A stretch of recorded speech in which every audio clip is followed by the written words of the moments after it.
Somewhere out there is a street that people walk down every single day, until one day, nobody ever did again. Today we're going over cities that vanished. And I don't mean cities that slowly declined over 3 centuries while historians took notes. I mean thriving, functioning places, full of people, that emptied out, sometimes in a season, sometimes seemingly overnight, and left almost nothing behind to explain why. Some were found with meals still on the table. One left behind a single word carved into a post, and that word is the only clue anyone has ever had. Let's start with the one that's still an open case. It's August 1587. 115 English colonists step off a ship onto Roanoke Island, off the coast of what's now North Carolina. They build houses, they plant crops, and within weeks, they realize they don't have enough supplies to survive the winter. So their governor, John White, sails back to England to get help. He leaves behind his daughter, his son-in-law, and his granddaughter Virginia Dare, the first English child born in the Americas. He plans to be gone a few months. He's gone 3 years. War with Spain swallows every ship in England, and by the time White finally makes it back to Roanoke, it's August 1590. He lands. He walks up to the settlement, and there's nobody there. Not a body, not a grave, not a sign of a fight, or a fire, or a struggle. The houses have been taken apart, dismantled, neatly, like people had time. The heavier belongings are buried, and carved into a post at the edge of the settlement is a single word: Croatoan. That's it.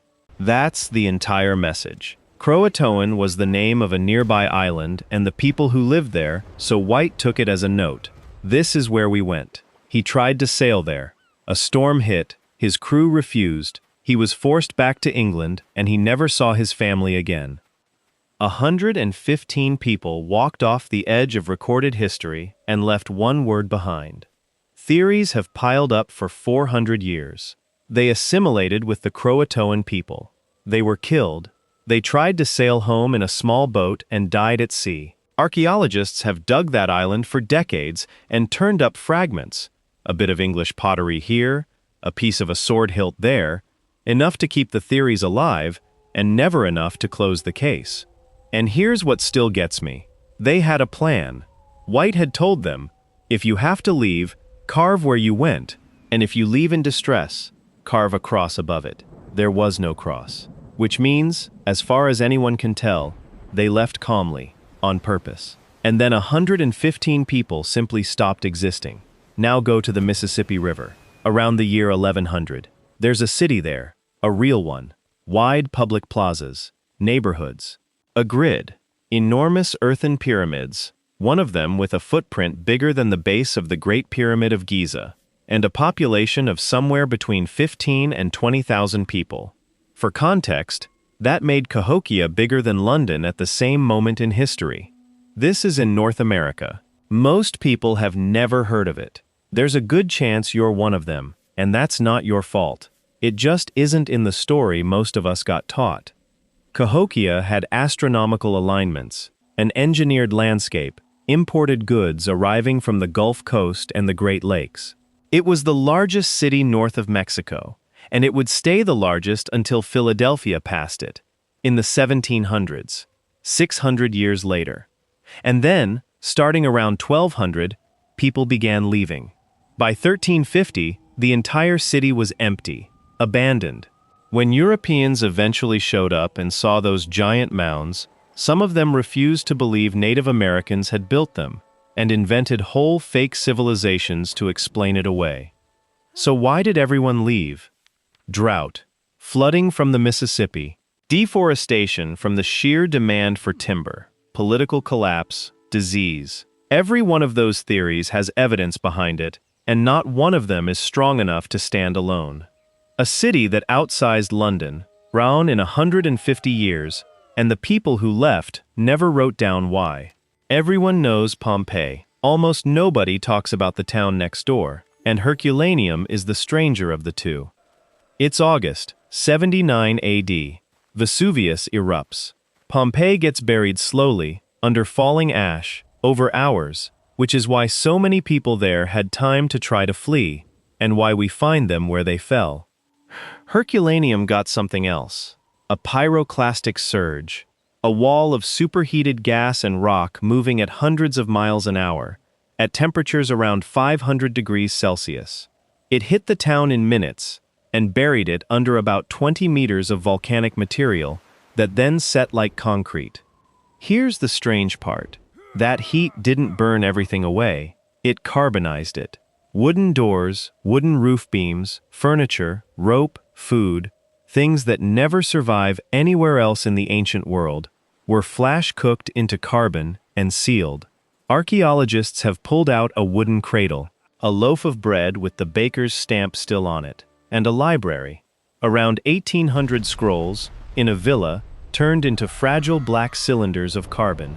For 250 years, anyone who tried to unroll them destroyed them. They were unreadable, a library that survived and couldn't be opened. Only very recently has that started to change, using scanning and AI to read the ink inside without ever unrolling the scroll.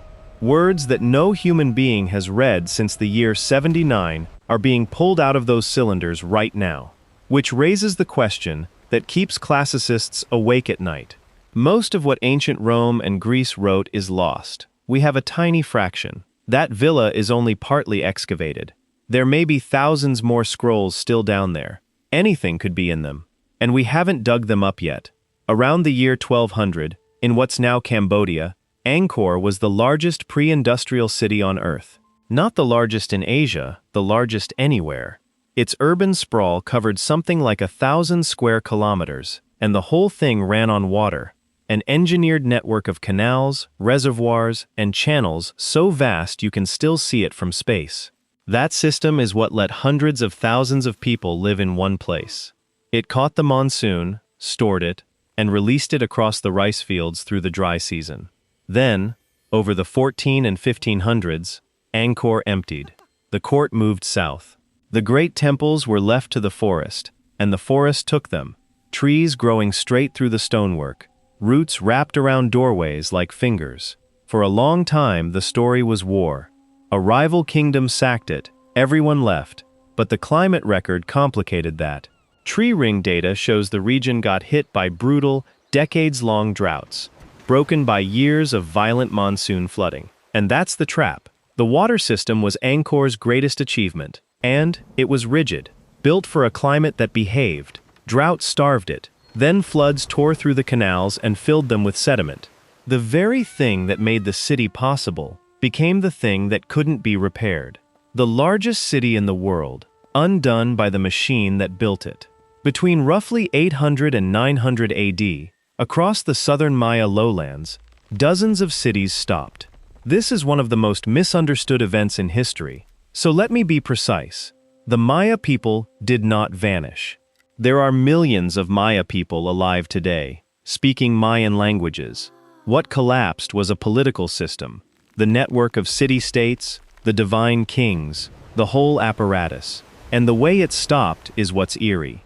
These cities carved dated monuments. They were obsessive about it, so we can watch it happen. City by city, the dates keep coming, and then they just stop. One city's last inscription, then a neighbor's, then another. The construction halts mid-project. Palaces are left unfinished.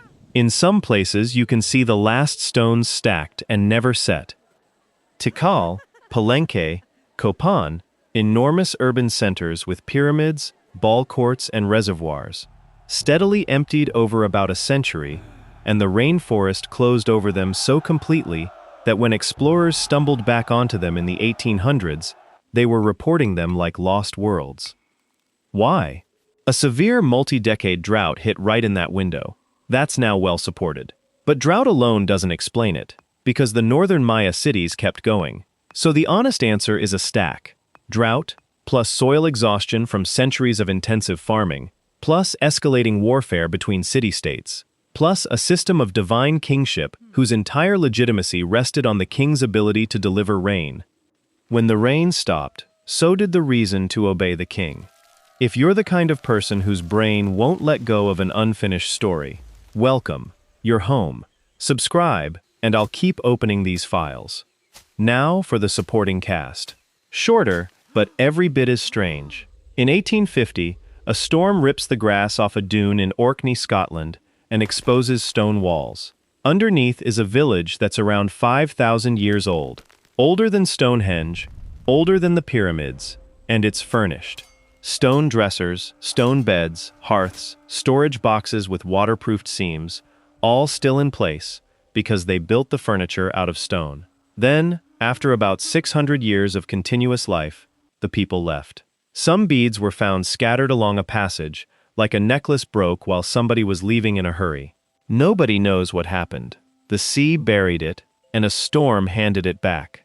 9,000 years ago in Turkey, thousands of people lived in a settlement with no streets. None.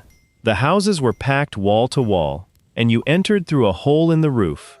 You walked across the rooftops of your own town like a terrace. They buried their dead under the floors of their own homes and decorated the walls with bulls' heads and hunting scenes. It's one of the earliest large settlements we've ever found, a rough draft of what a city could be. It ran for over 1,000 years, and then it was abandoned, and the model of city with no streets was never really tried again.